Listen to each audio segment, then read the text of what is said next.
I'm Dave Klocke, the developer of the MealMeter feeding system.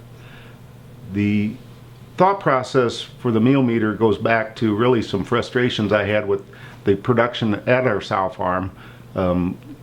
The segment we seemed to struggle with was born live on our P1 gilts. Our conception rates through the other segments of the herd was always very solid, very good numbers, but we just could not seem to get the born live of our gilts to where we wanted it.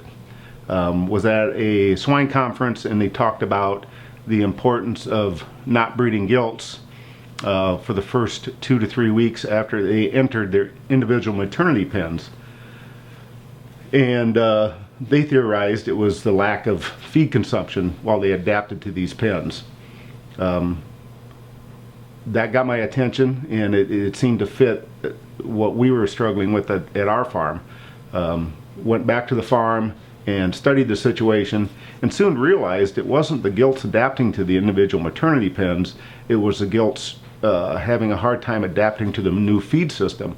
They were used to eating ad lib in the isolation building that they were in for the previous couple months, and we move them into the individual maternity pens, and we drop the feed twice a day in large quantity that they just had a hard time consuming in a short period of time.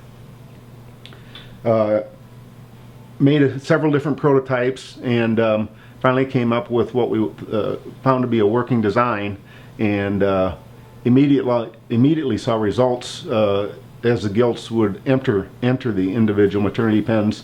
They would come on feed in 1 to 3 days versus in the past to come up to full feed would sometimes take 1 to 2 weeks. And we were pleased, 4 months later, the born live on those animals also responded as they farrowed. And since then, we've continued to see really good results.